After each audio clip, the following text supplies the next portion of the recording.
Good evening, or good afternoon, everyone.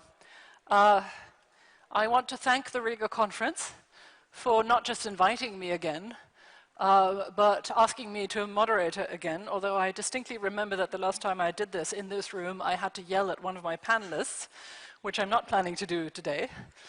My name is Constanze Stelzenmüller. I work for the Brookings Institution. Our four distinguished speakers really need no introduction, but I am going to, out of politeness, introduce them all the same. We have Toomas Ilves, until very recently the President of Estonia. We have Carl Bildt, a former Prime Minister and Foreign Minister of his country, Sweden. We have Robert Cooper, a former very senior advisor to Javier Solana and Cathy Ashton, the most distinguished Brit in Brussels, and Brussels' best man for Great Britain. And then we have Derek Chollet, who's a senior administration official in President Obama's Pentagon, and now working with the German Marshall Fund, which I used to work for. So thank you very much, all four of you, for joining me on this last panel, which is to talk about the future of the European order.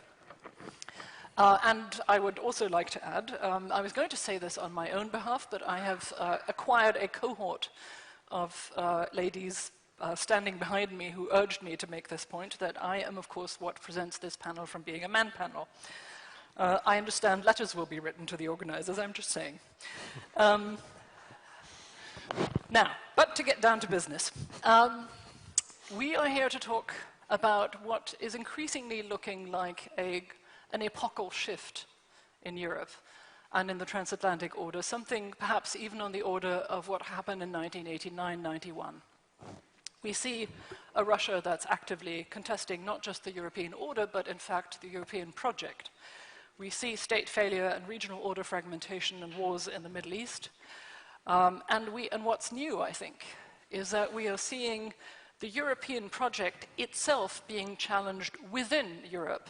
In fact, liberal constitutionalism and representative democracy, open and internationalist societies being challenged from within by authoritarian and populist movements, parties, and in fact, heads of state. So there we are. And of course, we are watching here a US election, which is kind of exciting. Got really exciting again this morning.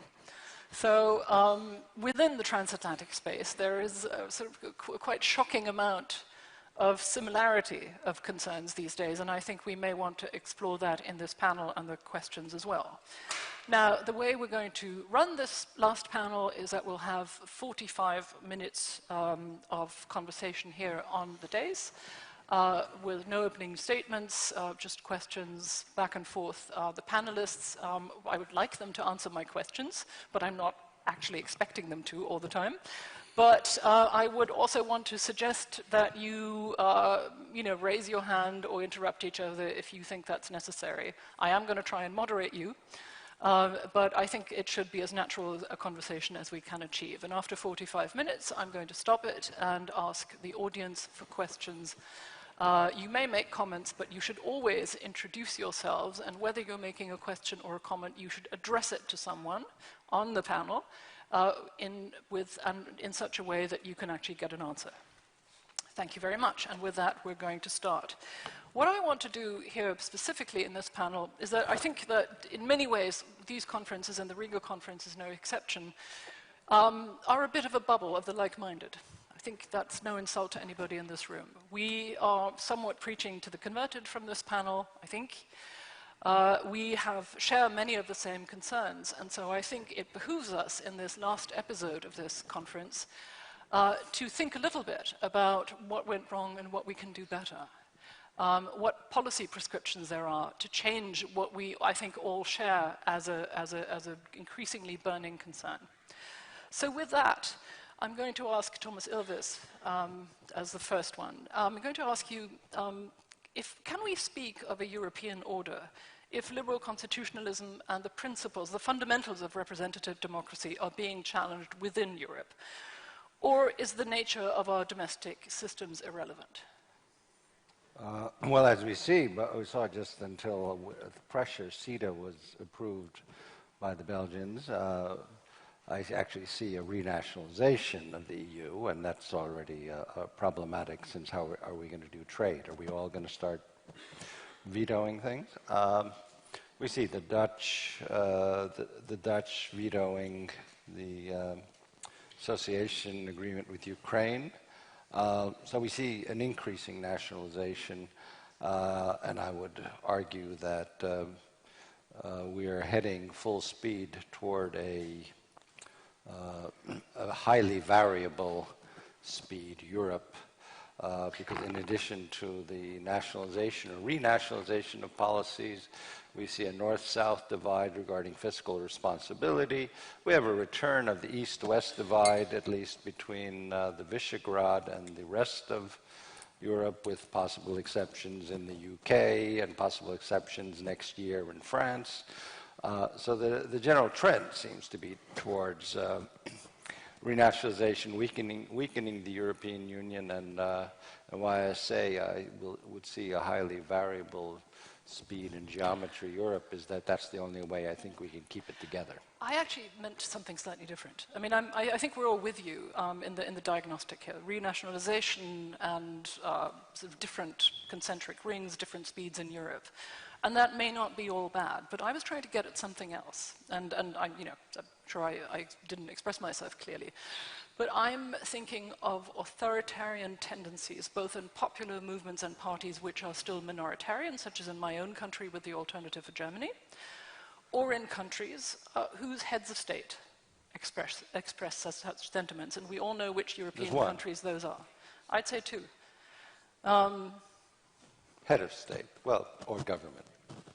All right. I think we know what we mean. We all know. And so, and I don't want to be rude to any ambassadors here, but I think we need to talk about this. And well, I think the rise of or the return to respectability after its disrepute since 1945 of authoritarian nationalist governments in Europe is one of the more worrying tendencies we see.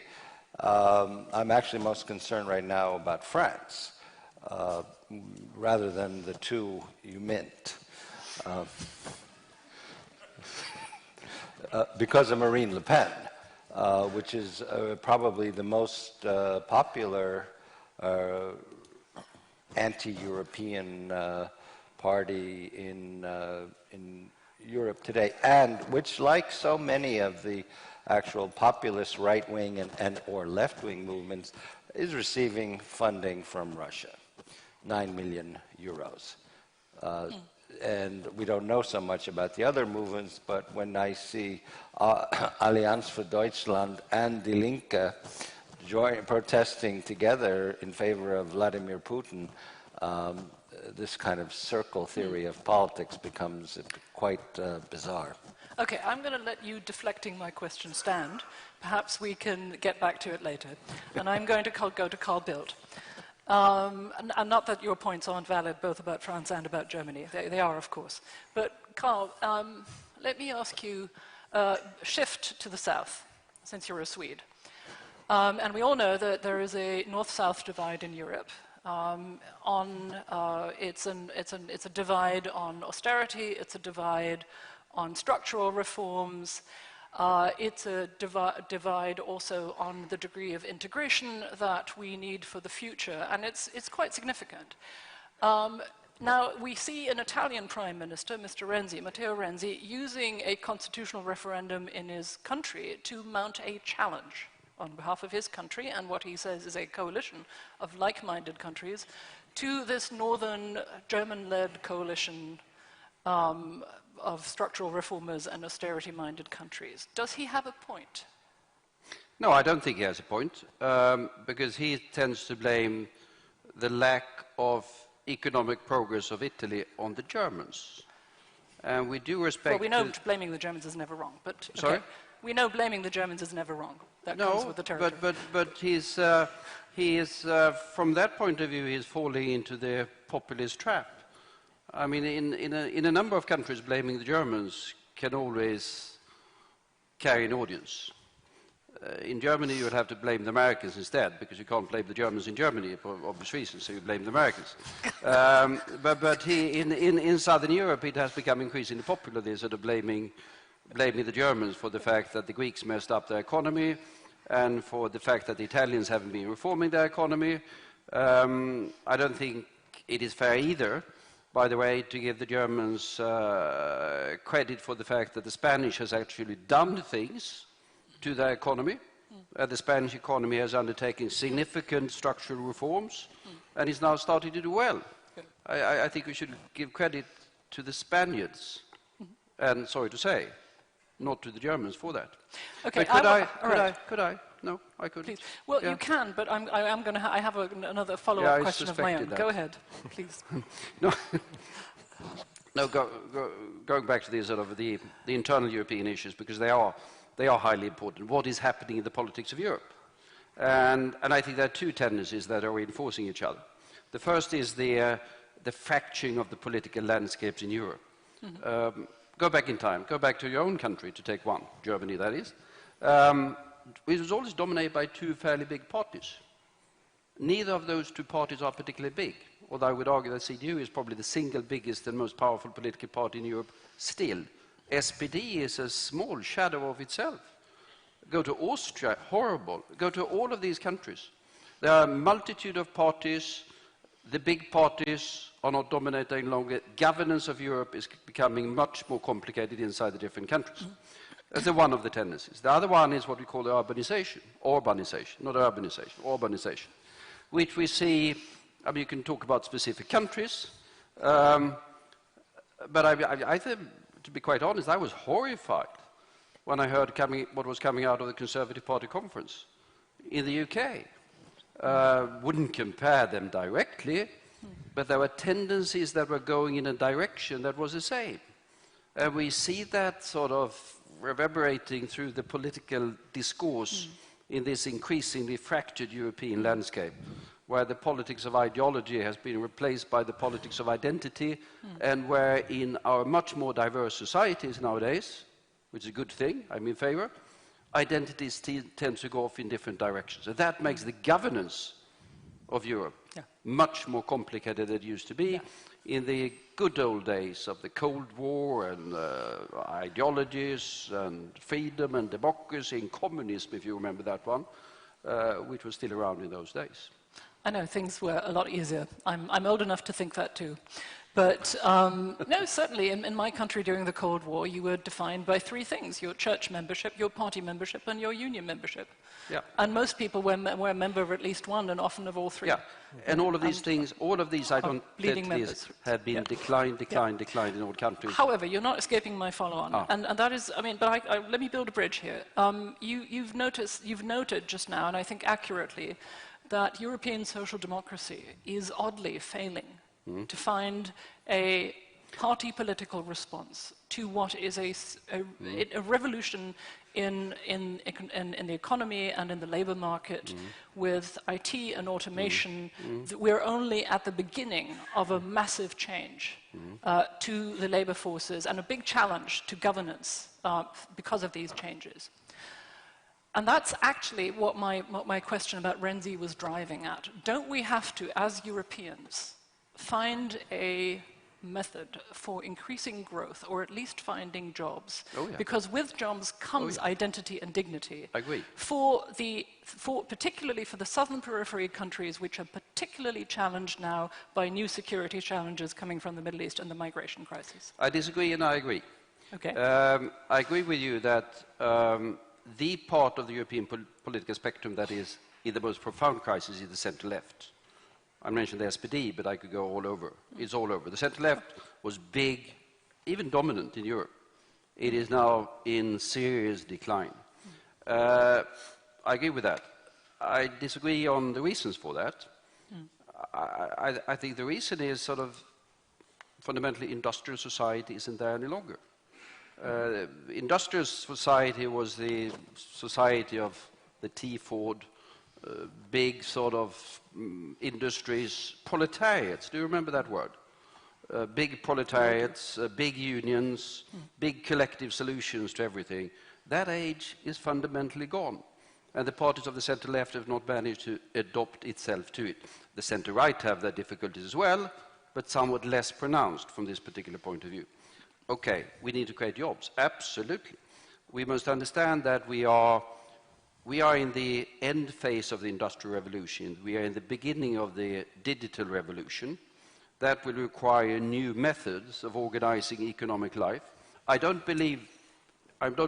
belong to those who believe that jobs will disappear without being replaced by other jobs, because I do think we'll have sort of a profound revolution in the economic structures, and we need to adopt the structures of the industrial society to make room for the structures of the digital society. I can see no fundamental reason why the countries of the Mediterranean should be less capable of doing this than the countries of the High North. Right. As a matter of fact, European civilization has historically been stronger in the south than in the north, if I should be generous. Right. But I think what we then end up at is a bit of agreement that there is an issue in the south that we need to pay attention to. Well, they're but they're different issues. But take Spain again. I mean, the Greeks messed it up, to put it mildly. The Italians haven't done enough, although Italy is really two countries, the north and the south. The north is doing substantially better in terms of entrepreneurship than the south. The unification of Italy in 1870 is not yet completed. The Spaniards are doing well because they have been doing fundamental reforms. They still have a long way to go. Unemployment is way too high. But look at Spain 5-10 years from now, and I think we will have this discussion in a slightly different perspective. All right, I'm going to leave it there and move to Robert Cooper. Robert, I suspect neither you nor I were on the side of the Leave campaign. But I'm going to ask you to try and put yourself in the position of a leaver in the current government and explain to us and to the audience what role for the UK there will be now in the European security order if, as I think we all have to assume, there will be a Brexit, possibly even a hard Brexit. And specifically explaining to us how a country that is so disaffected with Europe defends Europe in a NATO that is now all about defending Europe. I don't think I'm going to answer that question. I thought you might not. I thought I'd give it a try. Yeah, maybe I'll come back to that later, but I wanted to say something about a couple of the questions that we've had already, because you asked Thomas Ilves about the challenges to representative democracy. Well, it seemed to me that we just had a challenge to representative democracy in my country, instituted by the last Prime Minister. And what's remarkable about this was that it was so extraordinarily casually and sloppily done. We moved over from representative democracy to direct democracy without even considering what we were doing. Representative of who, I ask, because the electorate was a rather odd electorate for the question that was being asked, in the sense that not all British people were able to vote, and quite a lot of non-British people were able to vote. So I found all of that very strange, and now there's an argument going on about whether the Parliament should be involved for a country which is prides itself on the sovereignty of Parliament. This is pretty strange. And you can ask yourself, the second bit of discussion you had with Carl on the question of political parties, I think that's a big problem in the UK, not because we have got kind of new insurgent parties in the UK, but because we haven't. Because we've got old dead parties in the UK who are not representative, particularly of the UK. They were very representative in the 1950s. In the 1950s, Britain was a very class-divided society. And the Conservative, if you wanted to find a husband and you were from that social class, you joined the Young Conservatives.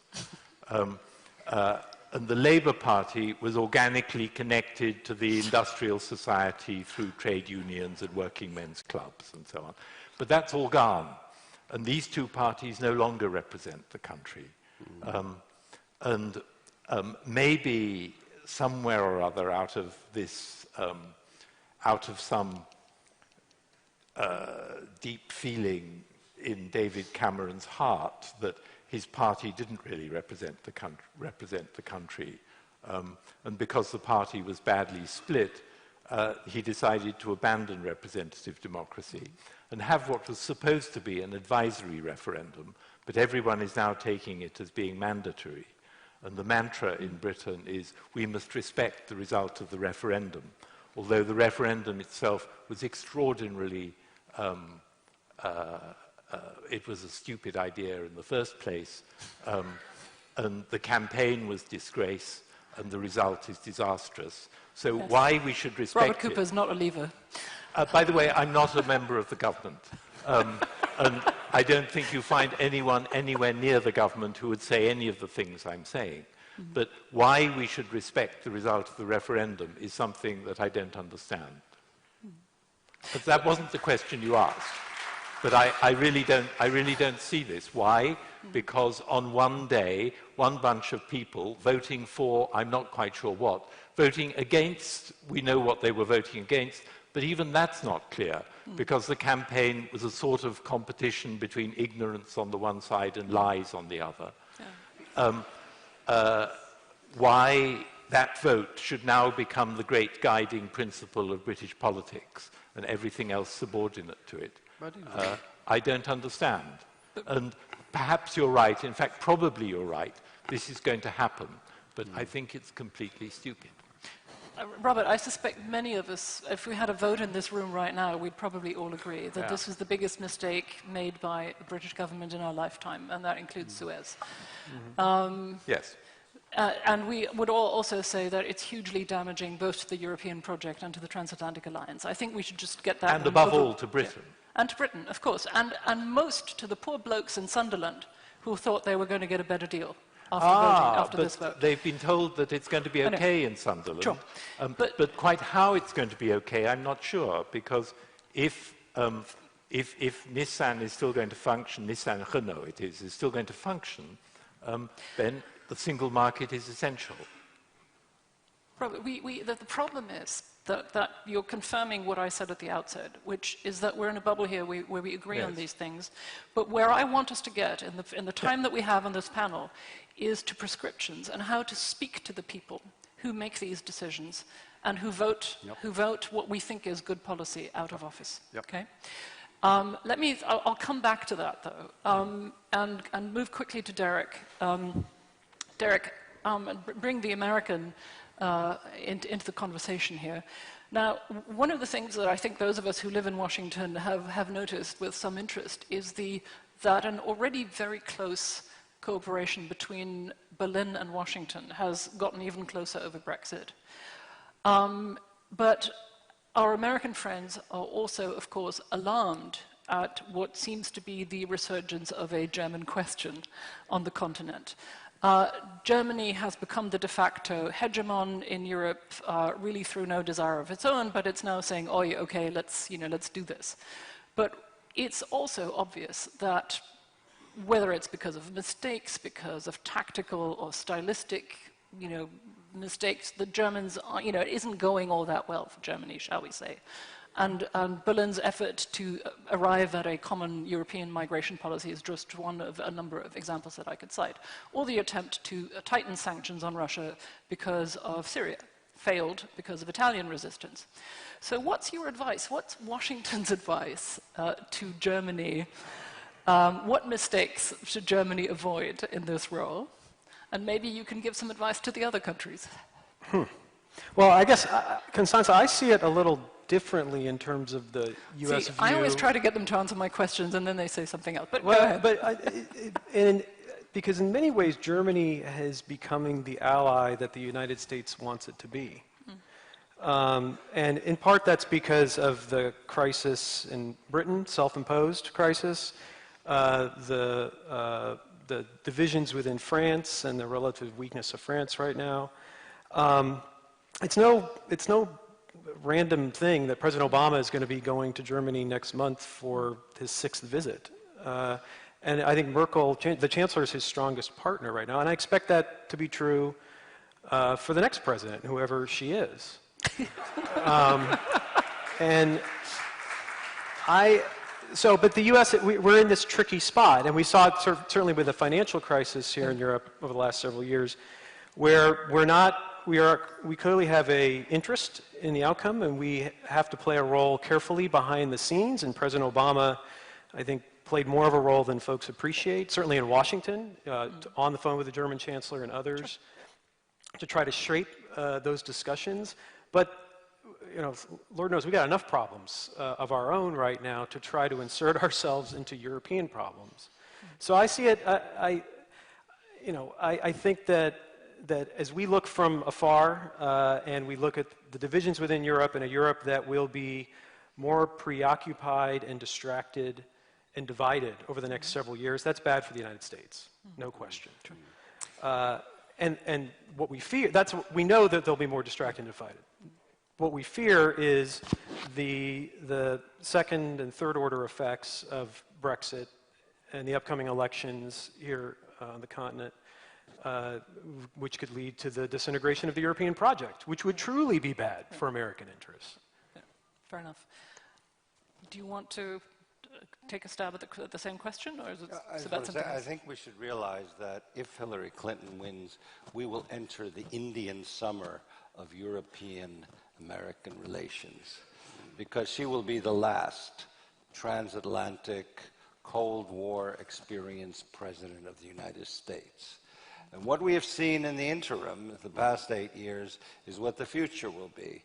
A president for whom, yes, Europe's there, but so is Asia. You know, so this, the fixation of the United States on Europe, beginning with UNRWA, which I'll come back to later on, but going through the United Nations Refugee Relief Agency, which gave, where mostly American contributions, gave $50 billion in today, 50 billion euros in today's money to alleviate Europe's refugee crisis, and now we quibble about 3 billion for our own crisis. But anyway, that tradition, which began in 1945, and the care and the hope that Europe would not turn into a disaster after the end of the war, when it was a disaster but continued to be a disaster, that lasted until George Bush. Then it started to wane, but I think we now have the last hurrah of the Cold War generation coming in. But after that, I don't know. That's why I say it's an Indian summer. And I think the quicker Europe realizes that it is not a given, as it has been for 70 years, that Europe is the primary interest of the United States,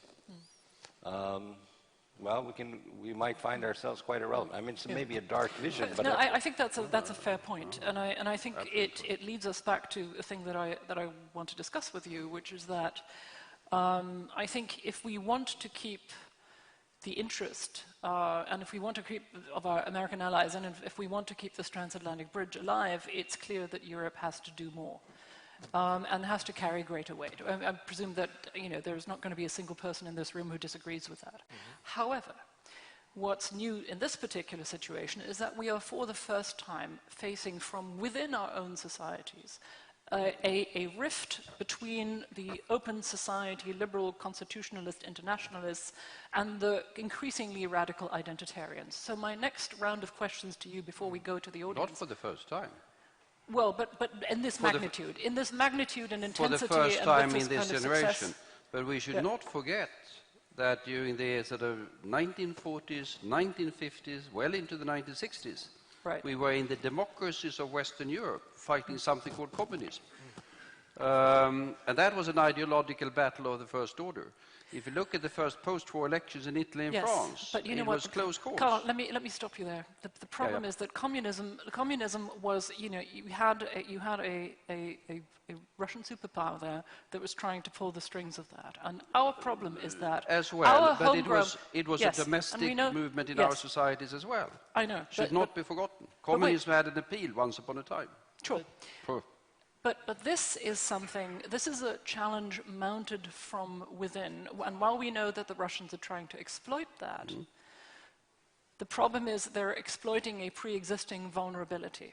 Yeah? And what I would like us to address in this round is the question of, can you give us a short answer to the question, what of these grievances that are being aired, what is real and what is imaginary?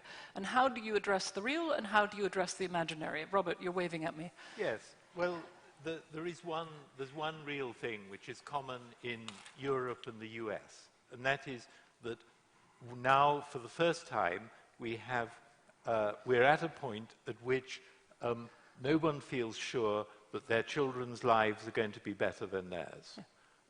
So it feels as if something has stopped, growth or something else. Now, it may be that this is a false perception because of the crash of 2008, which is an event from which we have still not recovered. Or it may be that and we have alongside that, we have the failure or disappearance of social democracy. And at any rate, a good number of the people who voted to leave the European Union did it because of the very large budget cuts imposed by the Conservative government in pursuit of, I'm not quite sure what goal, but the great growth of inequality in Britain and in other societies. All of those things are good material for people looking for different solutions from the ones represented by political parties. But what we really need to have is a real working social democratic party somewhere. Okay. Carl. I shouldn't take issue with Robert, but I could do that at some other point on the analysis. I would say that what we see, those of us who started our political careers by reading Karl Popper, The Open Society and Its Enemies, we remember the phrase, the strain of civilization. He says, at some point in time, the open society becomes somewhat complicated, the strain of civilization sets in, and the tendencies for tribalism is there. We see that. You can also formulate it perhaps in a more positive way and say that there's, among a lot of people in our rapidly changing societies, they are longing for a nest in an age of increasing globalization. They don't necessarily disagree with globalization, but they see their nest under threat. And the task of politics in this new age, very different from the ideological cleavages of the industrial age, is to anchor globalization and answer the need for a nest. And that is doable, I think, but it's not yet done. And if that isn't done, then that strain of civilization will take us deeper and deeper into tribalism that in European history normally only has one end. Since Carl mentioned Karl Popper, I would actually, there's an aspect of Popper that I think actually touches upon one of the great malaises of the era, and that in fact feeds much of what we saw in Brexit, that we see across Europe, and we saw it in Brexit, we see it in the United States election. And that is the devaluation of the concept of truth. This is an epistemological point. But Karl Popper, he's best known actually as a philosopher of science, saying that truth there's a falsifiability criterion. That if you prove something wrong, then it's no longer debated because the world is not flat. The sun does not go around the earth. But the problem is the truth no longer matters. We have the example of Boris, you know, sort of going around saying you'll save 200 or 390 million pounds a week if we leave the European Union, and with a bus standing in front of it, and then 2 days after the referendum, they said, well, you said this, and then he said, no, I didn't. And we saw the same thing with Donald Trump. You said this. No, I didn't. It doesn't matter, even if you have confirming evidence saying you did say this. The truth no longer matters. And once that happens, we're in this, and this is something which I also is in addition, is something exploited constantly by Russian the propaganda. Russians.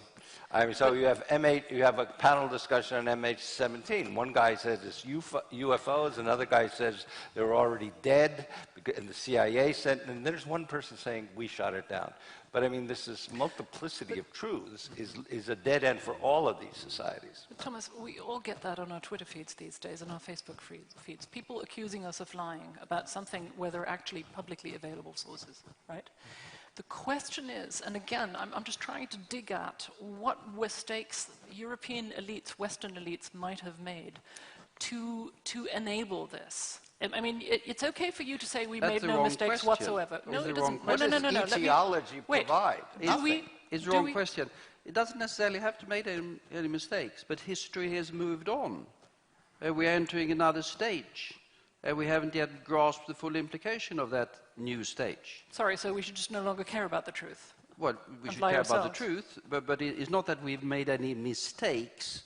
That means that we are now in this particular new situation. No, history has moved on. We are not in the old industrial world. We are not in the Cold War. Okay. We are not in the age of ideology any longer. Let me try and rephrase the question. How, in a world of sort of borderless social media, which clearly have, and I'm straining for the English word here, the German word would be enthemmend, the effect of making people lose all inhibitions on when they're writing. And these days, of course, we know that often these people will put their full name and address on these insults and these accusations of lies. How does a career politician who wants to maintain office address this kind of culture? How do you even make representative politics in such an age? Carl, you were a minister for a long time. How would you deal with this if you were in office now? Tell us. Well, I'm perhaps somewhat less concerned with this than a lot of others. I mean, there's always been what I understand is now called locker room talk of different sorts. I mean, there's always been a brutality in the conversations out there. That is not new. The art of propaganda goes back to the 30 Years' War when Gutenberg had invented the printing press. And if you go to the propaganda wars associated with the ideological battles of the past, I mean, it's been there. We see more of it. It comes closer to us. I think there's still, I'm an optimist. I do think that people want to listen also to narratives that are credible and that are relevant from political leaders. And if that happens, I think those political leaders will, as a matter of fact, be elected. So let me give you an example. Ignorance has always been there. And I'm going to sort of throw this at Derek. And I'm just going to say something and ask you to tell me whether you agree or disagree with me. Give you a very specific example. It seems to me that this new atmosphere requires new forms of transparency and accountability from politicians. And the specific thing that I'm thinking of is Hillary Clinton's slowness in disassociating herself, in building a real firewall between herself and her family and the Clinton Foundation at the beginning of her campaign, rather than halfway through, and with a firewall that's only halfway up because her daughter's still running it. I'm thinking of the slowness of Hillary Clinton in addressing the questions about pay for play, which are lethal, and in my view, even more lethal than the email questions now raised again by Comey. Shouldn't there be sort of more stringent rules for politicians to prevent the possibility of being tainted by such things? Yes. But for the United States, at least, there's been a lot of progress made over the last several years to bring greater transparency, to put pretty restrictive rules on former government officials. There's a lot of things I can't do as a former government officials that previous former government officials could do in terms of how they can earn a living, for example.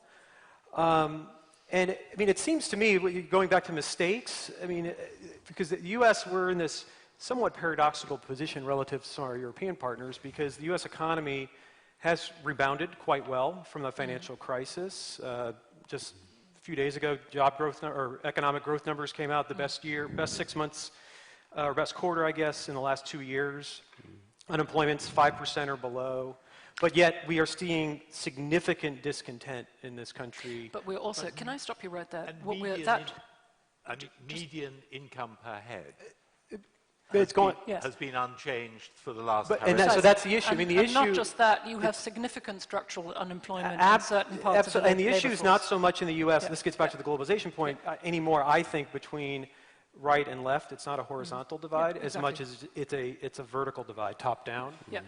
There's much more in common of the elites, the centers, even though the center right is under more assault in the U.S. than the center left, certainly.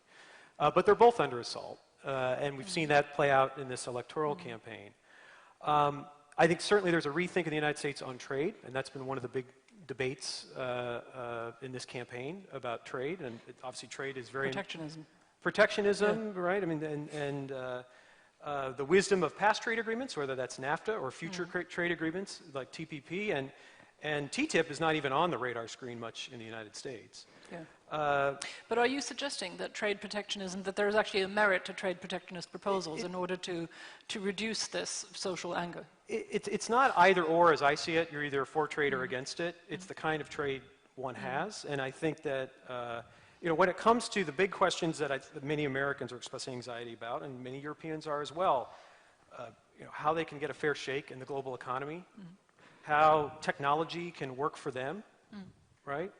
How our politics can be more fairer, more honest, more open, less susceptible to some of the distortions that the folks who, whether they want to make a lot of money or they have other interests at stake, are trying to distort our politics.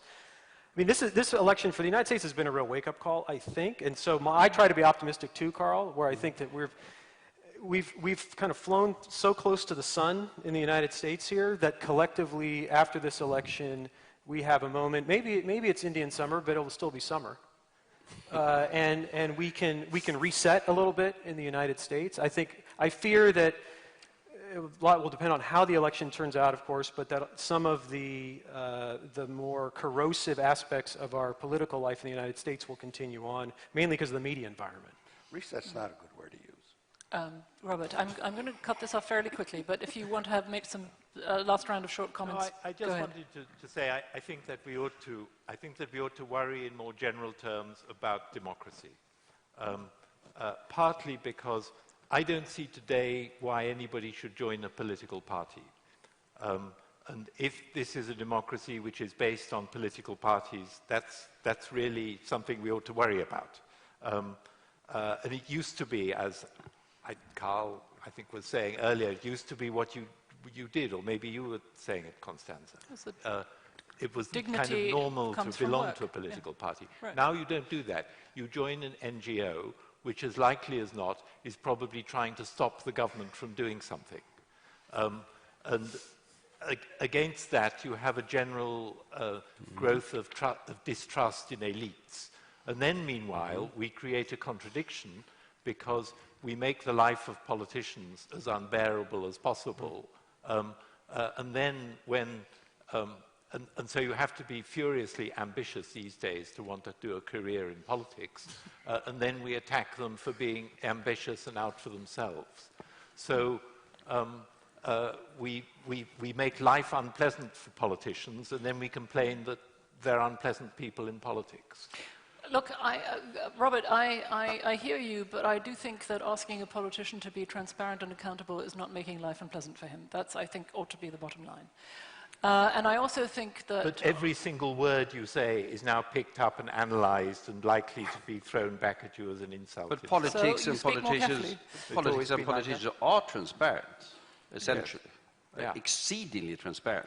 I mean, Well, I as remember said, a parliamentary financing scandal in Great Britain, which looked to me as though things weren't particularly transparent. Financing of political parties is one of the more tricky questions. Yeah.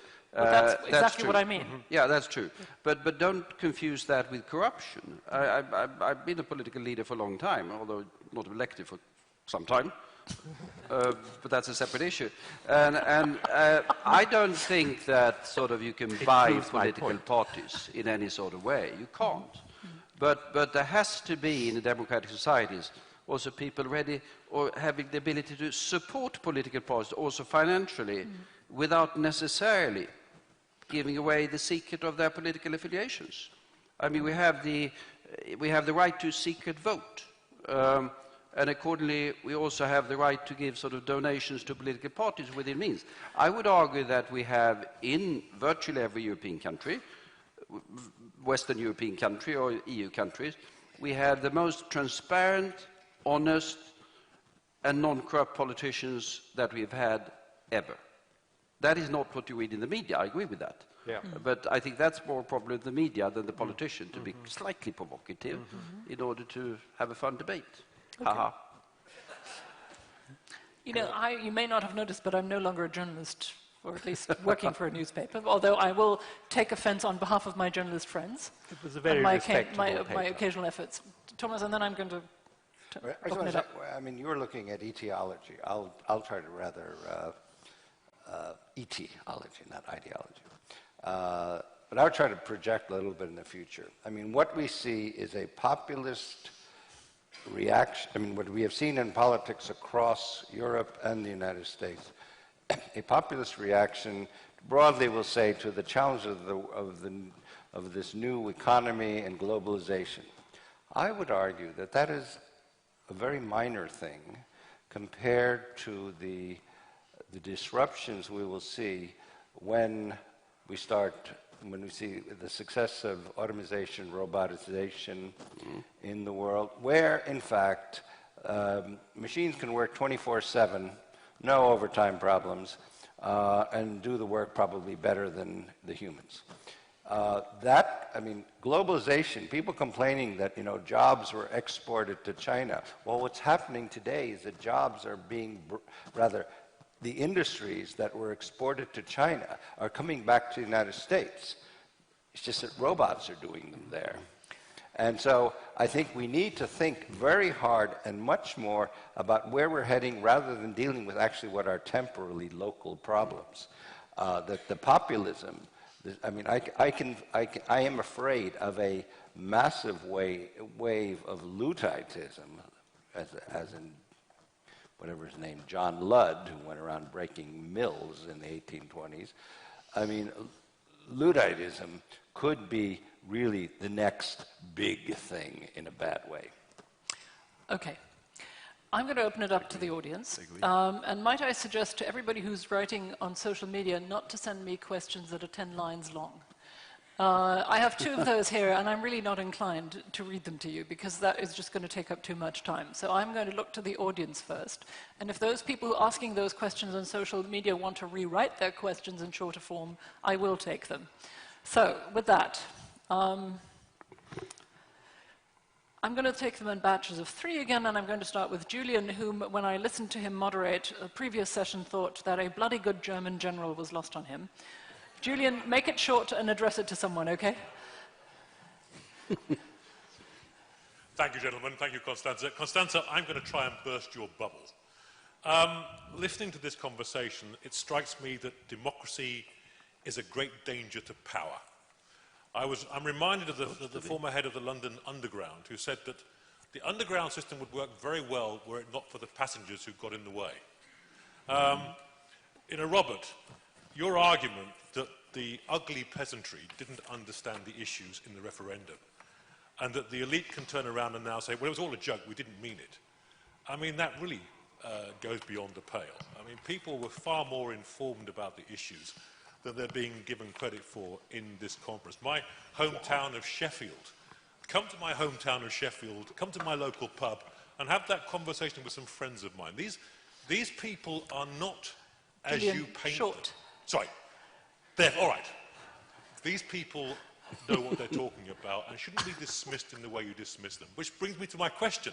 Thank you. Isn't the real issue here, how does a democratic system that's evolved cope in an age of revolutionary dissent, even by middle-class, middle-of-the-road voters? Somehow we have to accommodate decent people who disagree with the way the elites have taken them. You can't just dismiss it as being some kind of insurgency. It's much, much deeper than that. Thank you for reinforcing my point. Very good. Who was the second? Over here. There you go.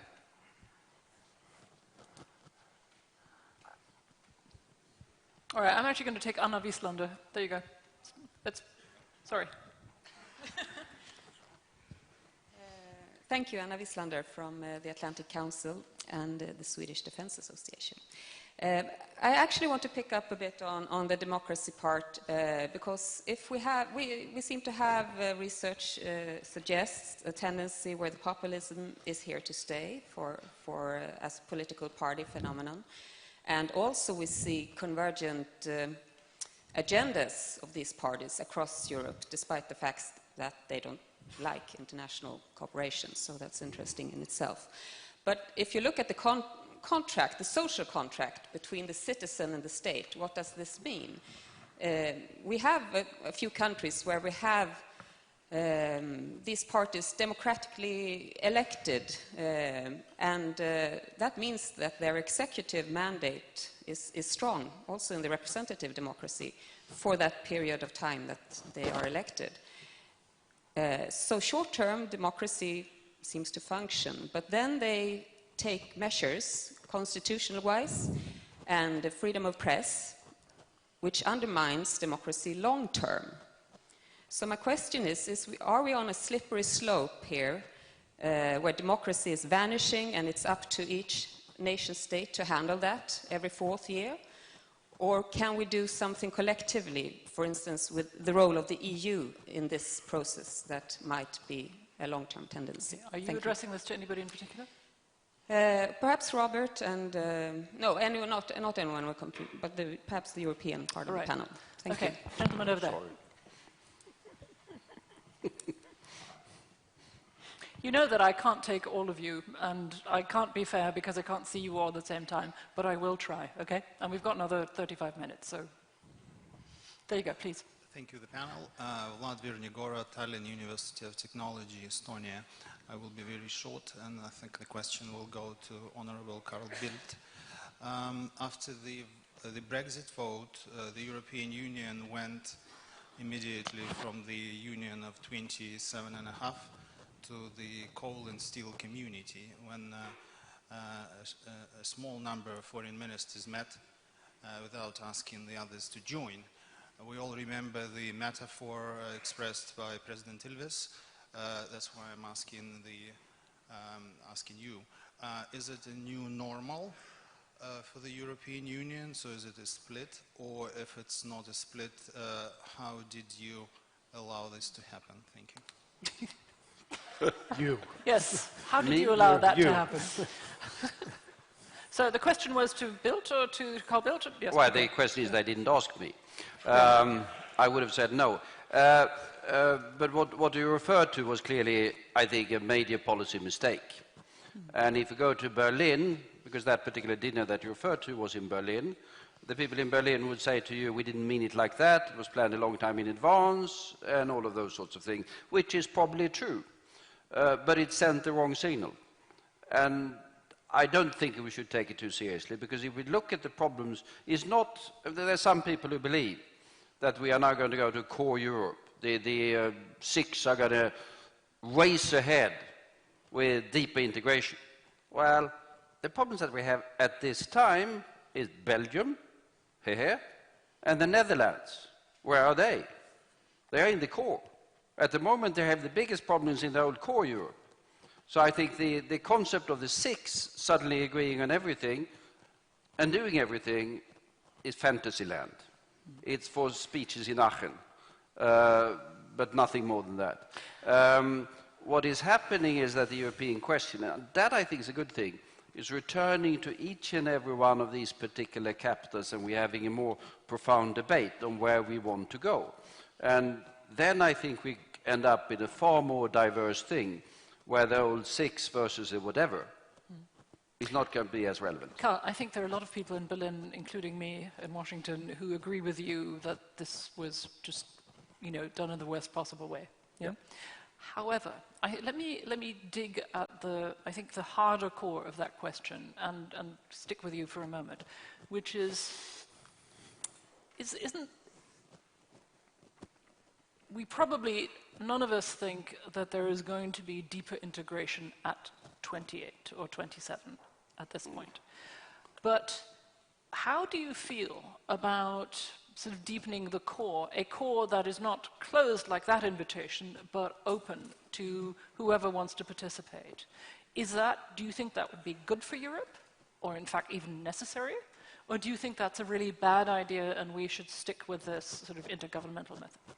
Because that's a fundamental question we need to answer at some point. No, absolutely you can have that, but it's depending on what the issues. I mean, we have something called the Nordic Council. You might not have heard about it, but we have we have a much deeper integration on social issues in the Nordic world. But you don't care about that. But I would say that on the core issues, and the core of the European Union remains the single market. Breaking up the single market would be extremely divisive and destructive for everyone concerned. Isn't that what the Brits are doing right now? Anyway, sorry. Yeah, no, but I think it is also destructive for the UK. I agree. Sure. But I think the fact that it's going to be destructive is going to have a sort of, it's going to demonstrate that particular fact. So I think it's going to sort of make it less likely that others are going to repeat that particular mistake. On that, and when we go into, as we are discussing, the digital single market, you can't have different digital single markets in Europe. Or to be precise, you can. We have. Yeah, but then we are handing the future to China. Literally, we are handing the future to China. And India. And India. And the United States. And others. And if that is recognized, which I hope it will, I think that will force integration, economic integration within this particular framework, and the big question is where the Brits are going to be in relationship to that. And on that question, obviously, they haven't a clue. Economic integration, such as completing banking union? Or Sorry? Such as completing the banking union, or... Moving forward with the banking union, I would say. We do have a banking union, but it's not complete because we don't have an integrated. We have had less integration on the financial side after 2008 than we had before. We are slowly recovering the integration of the financial market, including financial supervision. Part of that is also done in wider framework, the Basel framework, the IMF framework, and things like that. It's happening. Okay. Just quickly say that. With the law, I mean, one of the things I'm most concerned about regarding the future and digitization is that with the departure of the UK, the small countries of the north that have supported a single digital market will have lost their greatest ally. And Sweden, Finland, Estonia, Latvia, Denmark, and the Netherlands really don't have the clout to push it through. And the Luddites of countries from south of us, like Germany. I would say. My second point was actually going to be that if we're going to talk about the mess and people we're wonder in, why we have a north-south divide. Anyway. Well, no, I'm just going to ease your worries. I would say that the original sin of the financial crisis actually was the quod licet Jovi, non licet bovi Stability and Growth Pact being broken in 2003 by Germany and France. And once you did that, you could do anything because the Rechtsstaat turned out to be not so Rechtsstaat-like. And my third point was on the populism, which is that we've seen populism many times. I mean, William Jennings Bryan, No Cross of Gold. I mean, the party known as the Know-Nothings. I mean, I think that applies to some of the parties today that are very populist. Know-Nothings, and that's the 1880s, I guess. I don't know. You know. 1890s, yeah. I mean, one of the most open liberal societies of the 20th century was Weimar Germany. I mean, very sort of open, liberal, parliamentary system, and then people got fed up with it. This is my worry. They didn't like liberal democratic parliamentary systems. They wanted something else. So populisms come and go. Okay, I think Robert's having a fit in the, No, I was just thinking on the other end of the panel. there were one or two background problems around the time of Weimar Germany that Indeed. meant it was not an absolutely Yeah. level playing field. When So life let me then, there was two questions we haven't answered yet and that I really want you to address. And it's Anna's question about whether we actually need sort of more democracy. And if I understand her correctly, she was hinting at perhaps more democracy at the European level. And I really do, we've been speaking Latin, we've been quoting Karl Popper. I mean, this sort of reinforces Julian's questions about, how to tell his mates in Sheffield, that all of this is working. So who would like to take a stab at those two? Please. No, I'll be briefly on the populist question and what we see. Julian said we have a revolution of dissent. I would say we are in an age of confusion. And that has to do with the big political changes. The narratives of the past have disappeared, the narratives of the future are not yet there. People are dissatisfied and confused, and part of that is populism. I mean, we have an election in Iceland today, and I understand the Pirate Party is going to be the strongest one. We've had the Green parties all over. We have the parties of the far right. We have all sorts of things. And we have Mr. Trump. They all represent something. And democracy is about representative government. And the task of politics in the years ahead would be to give an answer to these people that is credible and to have them integrated again in the political system. Going back to sort of communism, old days, communism did represent a hope for a better society among an industrial proletariat that was there and was outside of the political system. And over time, the political system adjusted, integrated them, answered their social and political demands. And the great task of the US political system has been to take up the confusion and dissatisfaction that Trump has come to articulate, to put it mildly, and take that into the political system. And the same task will be with us others in our other political systems. It's not the end of democracy. It's rather that we must reinvigorate democracy in order to take care, give narratives that are credible in this age of confusion. Okay. I want to come back to the question of the narrative at the very end, but I do want to know whether any of you four, is willing to espouse a more democratic mechanism at the European level. What do you mean? I mean, what is this more democratic? I mean, we need to have some level of federalism because otherwise the large will dominate the small. And that, well, I mean, that is the U.S. constitutional response, the Federalist Papers. And what we have is kind of a mix, not so good, but the large can dominate the small. And then that's democracy, right? 80 million Germans will vote one way and 25 million Northern Europeans all together. I don't want to get into sort of a constitutional theory class here, but I think what Anna is referring to is an existing debate out there, and one that gets a lot of play in the European left and green spectrum, which is that you need more direct elections at the European level, elect a European president, a more powerful European parliament. That's right. You what can say that in Germany, right? but not in Malta and Luxembourg. For obvious reasons. Well, I don't think that's true. All I'm asking you, and I'm not taking a position here because I'm skeptical about these proposals myself. All I want to know is that whether any of you are willing to espouse that. If not, we can leave that question and move on. I'm willing to espouse a less democratic Europe, in the sense that it seems to me that Europe is a series of experiments, and some things work and some things don't work, and we've abandoned some things. I don't think the European Parliament has worked very well, in the sense that it has admirable members, and they have very serious debates. I do not know anybody who knows the name of their member of the European Parliament, or knows, in fact, the European Parliament was totally absent from the Brexit debate in Britain.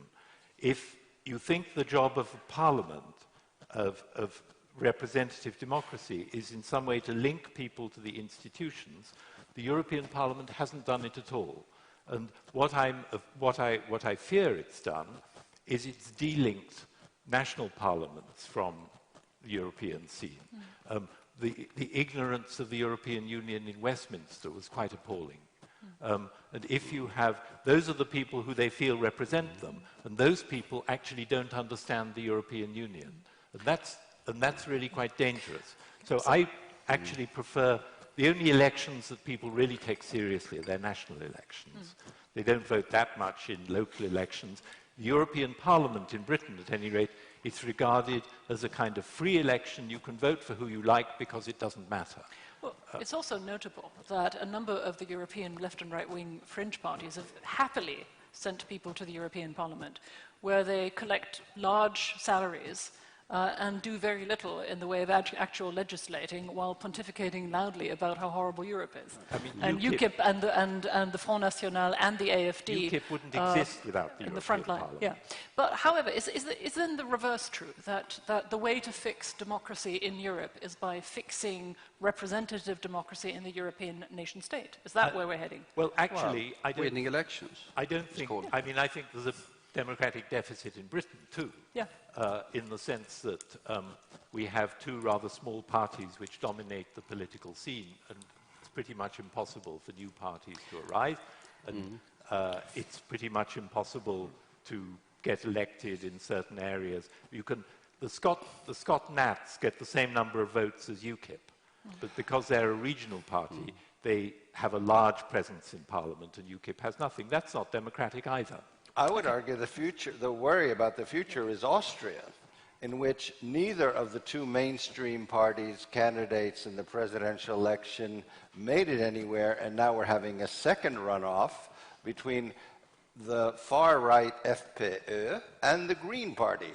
Now, I mean, neither one, most of us would not consider either one of them a mainstream party yet. I mean, I see the fear that we have is that the mainstream parties will be, as a result of all of this populism, swept aside, and you will end up with parties we've always considered marginal taking over government, and parties that are, you know, quite different from each other and quite different from the democratic tradition of the 20th century. And Austria is the primary example today, where we had one runoff election. It was discounted, but it's still going to be between the Greens, not quite the most mainstream, and between FPÖ, which I would hope is not mainstream. Maybe one... Sorry, Derek.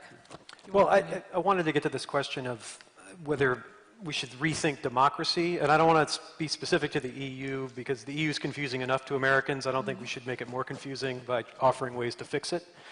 But it seems to me, when I think of what's happening in the United States and what we're seeing happening here in Europe, and Carl, your comment on the pirate party emerging in Iceland made me think of this, is it's going back to the point about truth and the blending of celebrity and the kind of entertainment aspect of politics with what is real politics, and that's what worries me. It's less our democratic institutions, it's how they're being exploited by those many in the media, many who use free media now. I mean, that's part of the Donald Trump phenomenon, is the ability to actually not run much of a campaign or spend much money on a campaign.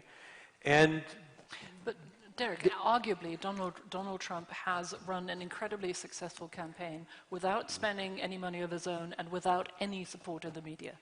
In fact, the media have been writing, exposing him. It depends on which media. So social media he's used. So he's run his campaign basically essentially on social media. I think television news. I mean, the 24-hour television news is one of the more corrosive things in our democracy, and I think the same is probably true here. Oh, yeah. Okay, but you're not going to put that genie back in the bottle, are you? And let me throw two much more classical concerns about democracy in America back at you. And that's gerrymandering, Absolutely, and money in politics, and what Americans refer to under the header of Citizens United, which is, of course, money as political speech. Right. Aren't these sort of very classical questions where you could say, actually, America is wildly over-gerrymandered, and to say that money can buy, giving money as a form of political speech just wildly skews the agora of to remain within classical illusions, skews the market towards the richest donors. No question about it. Yeah. And that's one of the reasons why you've seen the corrosion of the political parties in the United States. It's what's fueled the gerrymandering. And we call it dark money. That's I think addressing that issue, where right now around 150 families give as much money to political campaigns and the organizations affiliated with campaigns as the rest of the population put together.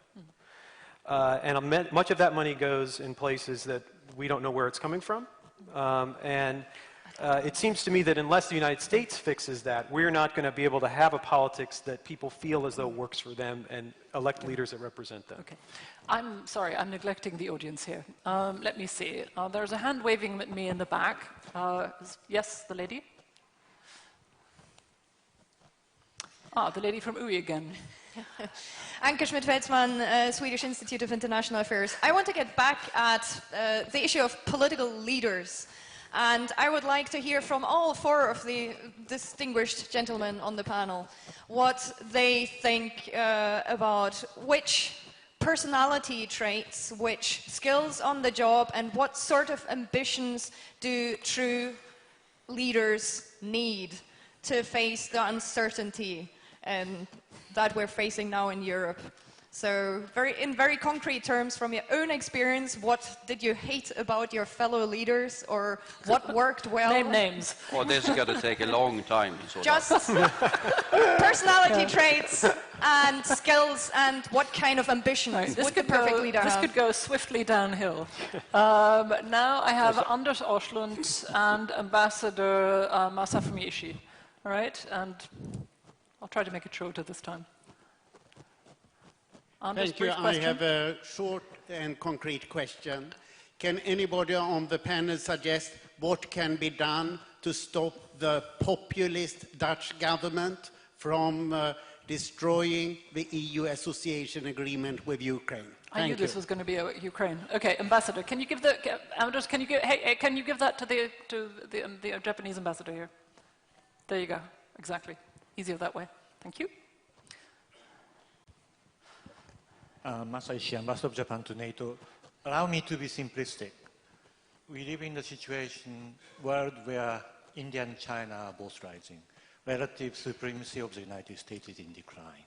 So as Derek mentioned in your opening remarks, we do need united, outward-looking, relevant Europe. Yeah. So my question is, can any one of you give me assurance that you get out of this Brexit process becoming more relevant, more outward-looking? And in that regard, second question, what kind of deal should EU strike with the UK? God, painful to be questioned this way by a representative of Japanese diplomacy. Yeah. So we have the leaders' question, we have the Dutch question, and we have the question how we stay relevant as Europeans after all this. Who would like to go first? Yes, please. Well, political leaders. Political leaders are often there searching for popularity, to be sort of in tune with the times and whatever. If you take two successful political leaders in Europe recently, no question Angela Merkel. She displays truly leadership skills. She is distinctly uncharismatic, I think. Isn't that the case? Oh, okay, fine.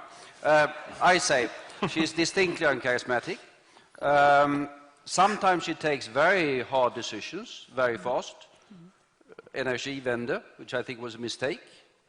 Reschaffenes, which I think is the sort of the very definition of political leadership. You say, here's an impossible situation. And you think that was a mistake too? No one, no one knows what to do. And I say, and suddenly say, we can do it. Whether they can do it in Germany remains to be seen. I think Germany can do it.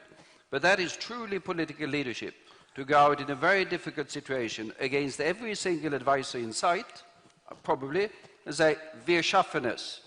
History will be written on it, but it's political leadership.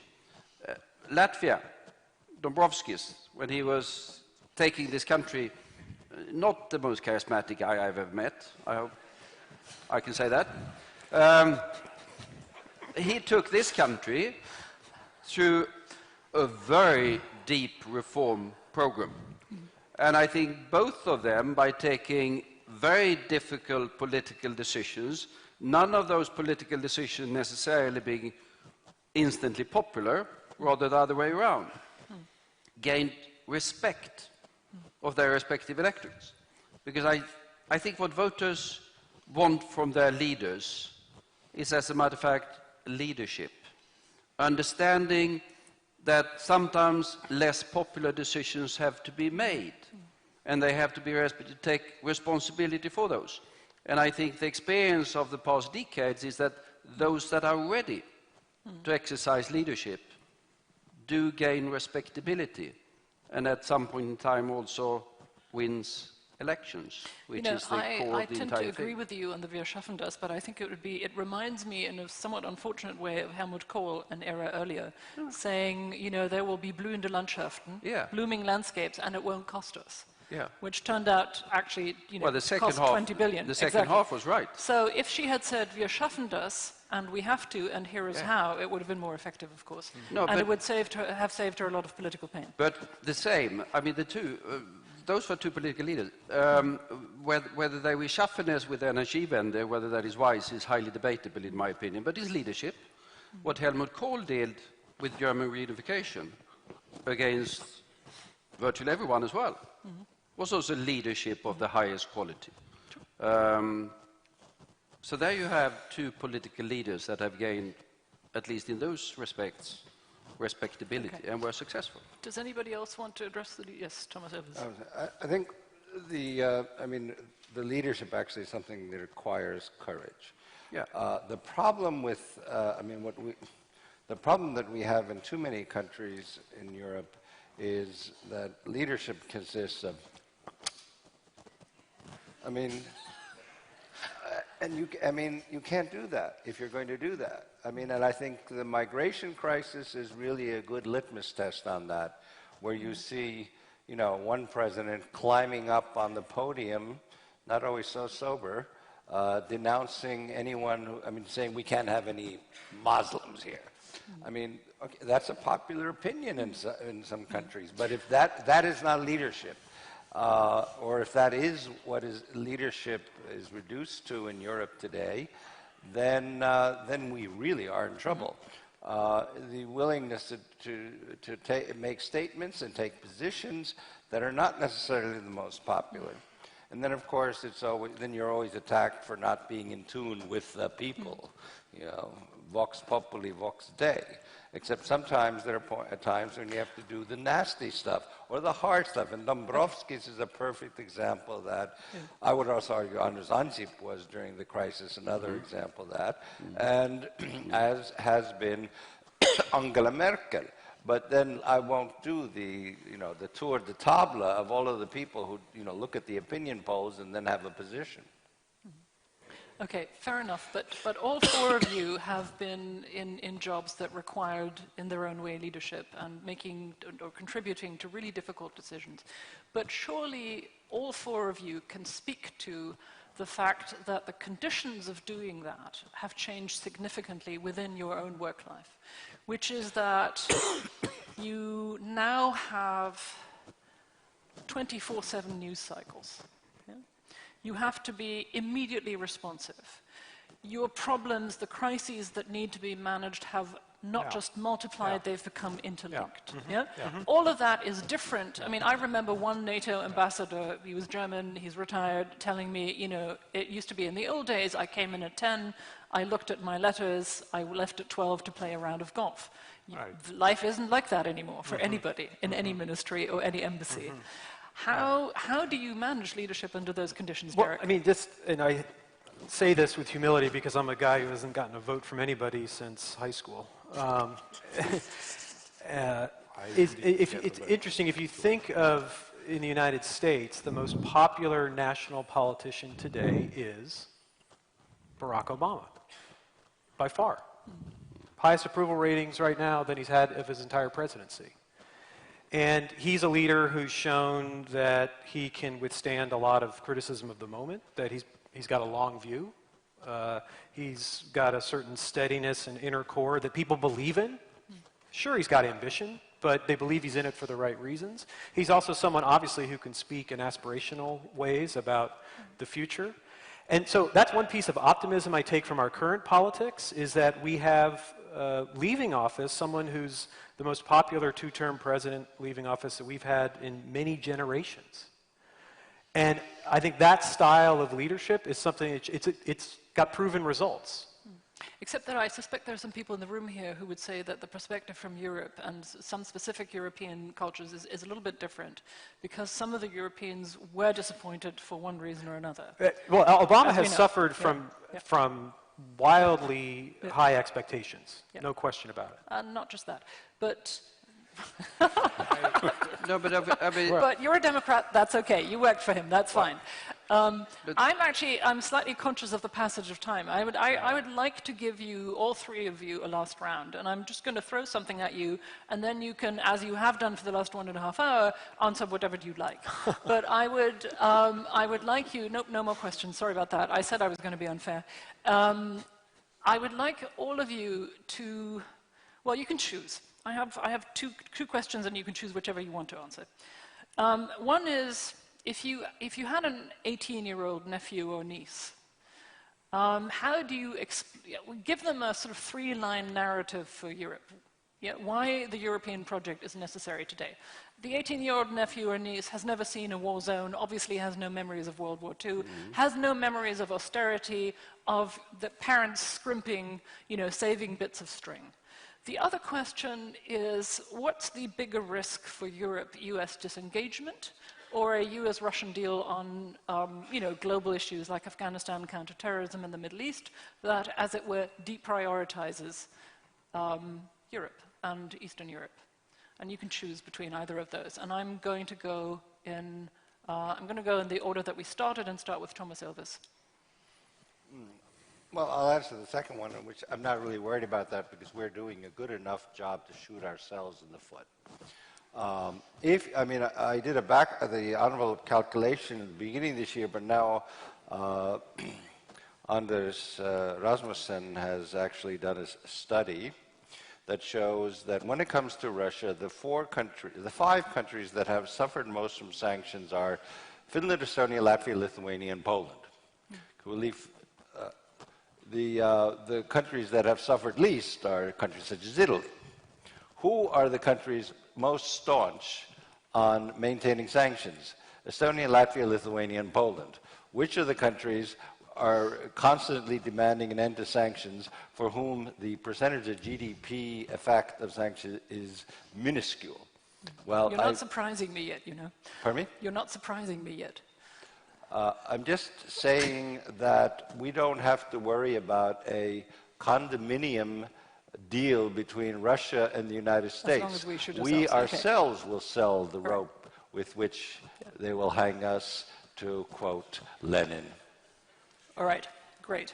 From Karl Popper to Lenin, I love it. Karl. Well, I'd stick to the politics in your question about the 18-year-old niece or whatever it is. But first, as we have said, we live in an age of confusion and change. And the media landscape is changing, the political landscape is changing. The most interesting piece of statistics that I've encountered recently is the average age now of people in Sweden who are subscribing to a morning newspaper is 72 years.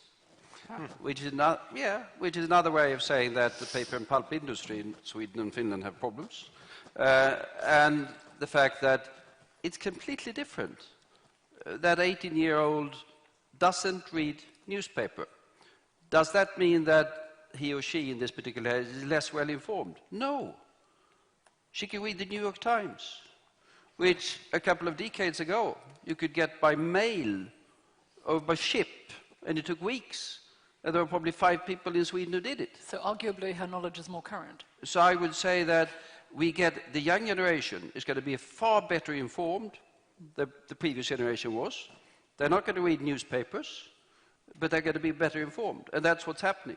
Politics needs to adjust to this, and we haven't done it yet. I think the digital age is going to be far better than the industrial age was, which wasn't bad either if you compared with the previous age, by the way. And then have we been able to create the narratives for that age, returning to that question? The answer to that is obviously no. That's why we have the confusion and the populism. And what should be then the task? Well, the task is, as I try to say, I think we did, and what do they want, this young generation? Well, ask them and not me. But I guess they want a borderless world. They want a borderless world. They don't like borders and barriers. Yeah. But at the same time, they want this safe home nest. So they want both the borderless and the nest. It's not either or, it's both. And how we combine that and create with them confidence in globalization and confidence in change at the same time as security. That's the task of political leadership today. All right.